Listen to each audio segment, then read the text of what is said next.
কিছু লোকে আবার বিকল্প তবলিগ একটা বাইর করছে। কি তবলিগ বাইর করছে? বিকল্প তবলিগ। এই বিকল্প তবলিগের মধ্যে কিছু অল্প বয়সের কিছু ছেলে ফেলেদেরকে জানি না কিভাবে নিয়ে জুটাইছে।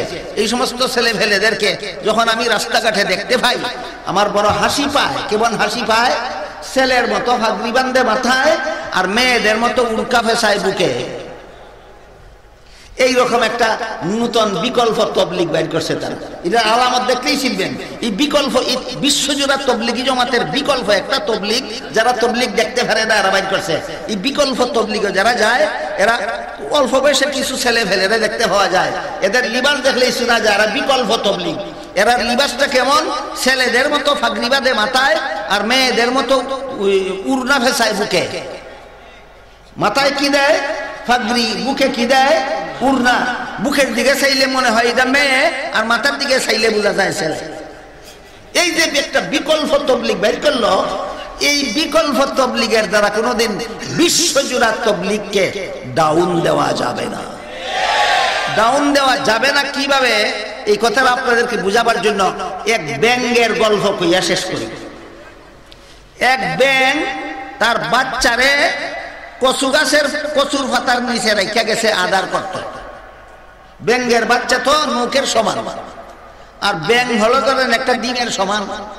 ব্যাঙের বাচ্চায় এই ব্যাঙটারেই দেখছে জীবনে, এর থেকে বড় কোনো জানোয়ার জীবনে দেখছে না।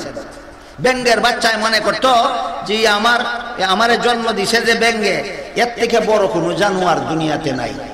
এই ব্যাঙে তার বাচ্চারে কচুর পাতার নিচে রেখে আদার করতে গেছে। এই সময় এই রাস্তা দিয়ে একটা আত্মি গেছে। কি গেছে? আত্মি গেছে।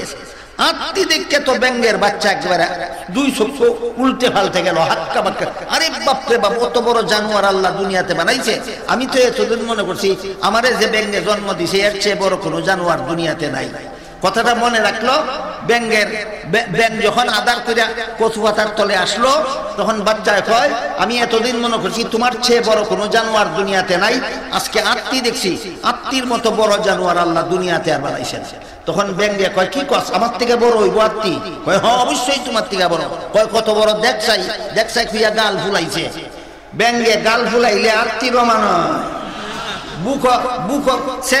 ছেলের আর বুক উড়না ফেসাইলে বিশ্বজোড়া তবলিগের সমান হয় না। গাল ফুলাইয়া যখন গাল ফুলাইছে তখন বাচ্চা কয়, আরে গাল ফুলাইয়া আত্মীর রোমান কেমন? আরো ফুলায়। কয়, দেখ সে অত বড় নি। তো হয় না এটা গাল ফুলাইয়া আত্মীর রোমান যেত না। আরো ফুলাইয়া কয়, দেখ কত বড় নি। ফুলাইতে ফাইটটা গেছে গা। ফুলাইতে কি তুইছে গা ফাইটতে গেছে। ফাইটটা যাইতে পারো, ব্যাঙ ফুলতে ফেটে যেতে পারে। ব্যাঙ কোনোদিন ফুলে হাতির সমান হয় না। বিকল্প তবলিগ যতই বানাও বিশ্বজোড়া তবলিগের সমান কোনোদিন হবে না। আমরা এই জমাত তবলিগি জমাতের সাথে আছি, আমরা এই তবলিগের সাথে আছি। এই তবলিগের কারণে আল্লাহ সূরা আলে ইমরানের 110 নম্বর আয়াতে আরো বিভিন্ন আয়াতে রাসূল তার বিভিন্ন হাদিসে এই তবলিগের কারণে বলেছেন, আমরা শ্রেষ্ঠ নবীর শ্রেষ্ঠ উম্মত। আগের আমলে নবীদের কাজ ছিল তবলিগ, আমরা উম্মত হইয়াও তবলিগ দুনিয়াতে চালু রাখবো। এই জন্য আল্লাহ আমাদেরকে কোরআনে শ্রেষ্ঠ নবীর শ্রেষ্ঠ উম্মত বলে ঘোষণা দিয়েছেন। এই সৌভাগ্য যথাযথভাবে অর্জন করার তৌফিক আল্লাহ আমাদের সবাইকে দান করুন।